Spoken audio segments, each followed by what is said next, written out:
Hey guys, I'm Volcano Style. Before I jump into this week's episode, I'd like to cover a question made by Tezzeret1432. They asked if it was possible to kill a Nexus over the wall with a Tristana at level 18 or a Cogmore with Bio-Arcane Barrage at rank 5. This isn't relevant at all to this week's topic, but if it's a chance at siphoning some of But I Love You's audience, then I'll give it a shot. Sadly, or fortunately, depending on how you look at it, the answer is no. Both Cogmore and Tristana have just over 700 range with these conditions, which is the same range of Tristana's ultimate, and as you can see, it's just not far enough. That said, with Tristana, if the Nexus is available to be destroyed in the first place, you have other methods. If you have other questions about specific things and how they work on Twisted Treeline, or you'd like me to cover a certain champion, then feel free to leave a comment and ask me, and if it's a good one, I'll throw it into a future video.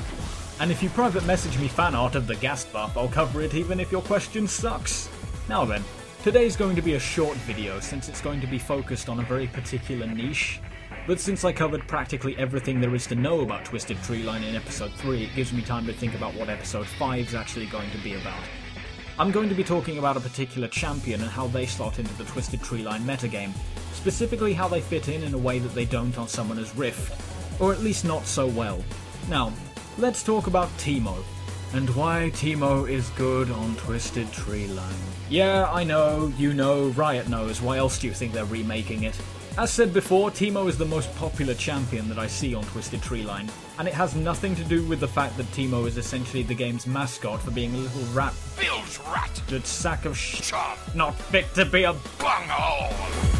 Wait, that one was actually offensive. Pretend I never said that. Come back, sponsors! The things that make Teemo a poor choice of AD carry on Summoner's Rift, and in fact the things that make Teemo a poor choice in general, aren't present in such abundance. The reason that Teemo is a poor AD carry is that he has such short range. I mean, yes, he has mobility and Toxic Shot and Blinding Dart for trades, but the problem is actually getting close enough to have the trades in the first place.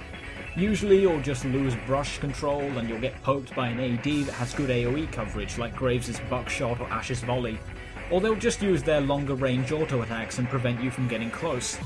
The fact that Teemo's short range single target auto attack is all he has means he can't shove waves or farm from a distance the same way other AD carries can as well. In fact, every AD carry has this at least. So where do you put him? He has the same problem mid lane, he's too squishy to jungle, and even if he wasn't, then he's nothing to actually gank with. And then suddenly, boom, top lane. Who's going to be your likely top lane opposition? A close range, AD based, physical attack reliant guy. Great, start harassing. You've got the solo lane, so you'll get to level 6 quickly, and then boom, you've got mushrooms everywhere so the jungle can't gank you without vision. So, what went wrong here? Well, the European meta happened.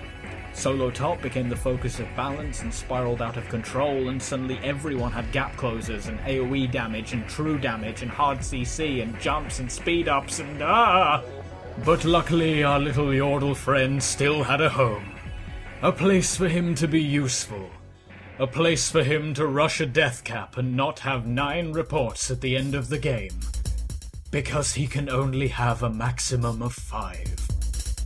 No, in all seriousness, Teemo is a pretty decent pick on Twisted Treeline, and here's the reasons why. 1. Teemo is an expensive character. Right off the bat, you're probably wondering why this makes him good on Twisted Treeline. Surely that's like me using a car's awful MPG as a selling point. The truth is, Teemo's kit doesn't have a whole lot going for it in the first place and requires a lot of gold to get the motor running. Conveniently, Twisted Treeline has a lot of gold. Melee and caster minions are worth 6 more gold per head than their 5v5 counterparts when they spawn. The jungle's worth more gold, it's easier to push turrets, there's Grez to take, there's jungle camps available, there's Ebonmore spawning every 5 minutes. It's so easy to get money and funnel it into a death cap. 2. You can buy death cap. Everyone has raged at an AP Teemo at some point in their LoL career. Maybe you were playing against him. Maybe you were playing alongside him. Maybe you were playing as him and you felt a burning feeling you presume is guilt in the pit where your soul should be. Summoner's Rift is a comparatively huge map to Twisted Treeline, and Teemo is a fast character. That means if you want to contribute absolutely nothing but pure AP from mushroom coverage, then you can. It'll likely make the enemy team fearful of exploring the jungle and taking too much harass from your mushrooms, which means they'll likely avoid key objectives which have mushrooms on them. They'll just give them away.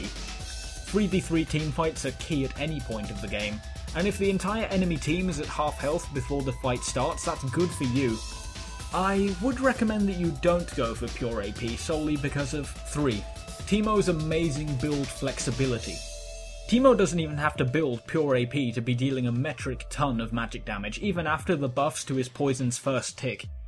If you have a Malady and a Wit's End, then that's a ton of attack speed and a lot more magic damage on your first hit and some good MR. If you have a Nash's Tooth, then that's more AP, which means more damage for your Q and your E and your mushrooms, and it's 20% cooldown reduction, so you can do everything that Teemo does and more. But then Teemo's squishy, but if you get a Frozen Mallet, then no one's going to be able to catch you or blow you up with nukes. And then if you're worried about AD, you can get a Wriggles, because then you've got some AD and armor and lifesteal, and you can do buff camps or Ebonmore late game all by yourself. And then if the late game swings around, you can get a Rage Blade or a Gun Blade, and then you'll be dealing so much of both types of damage. How do they itemize against you?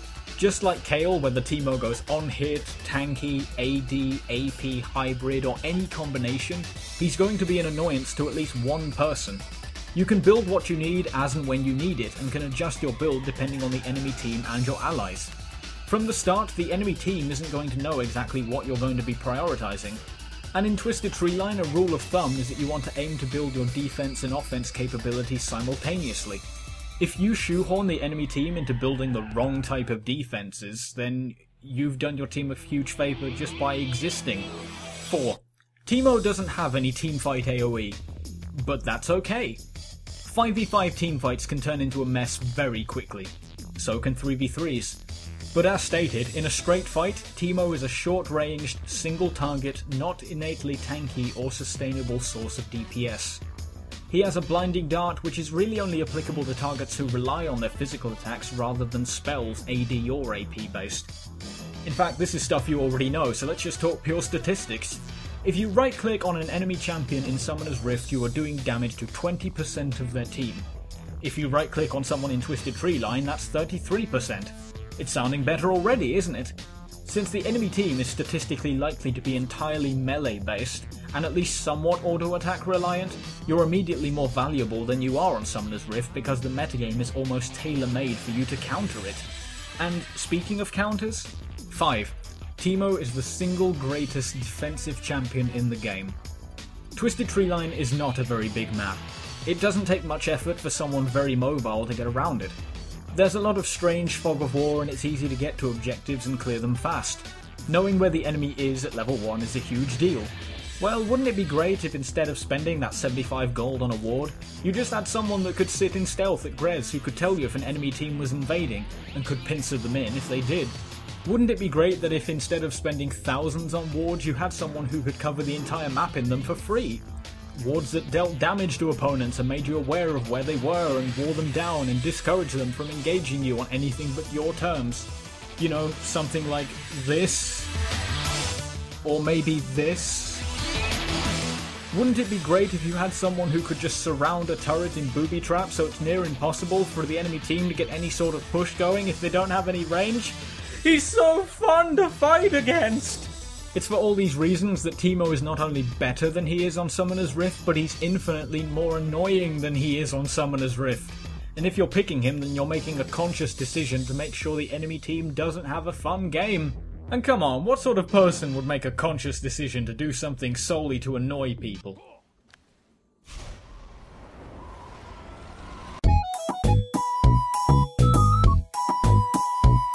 Hey guys, guess who it is? That's right, it's me, Crumbling Centurion. Today I'm going to be making a guide to Largo Leggings Turkey Twizzlers. So go on, have a heart. Pick someone other than Teemo. Please. I'd honestly rather fight a Darius every game. No, wait, I take that back.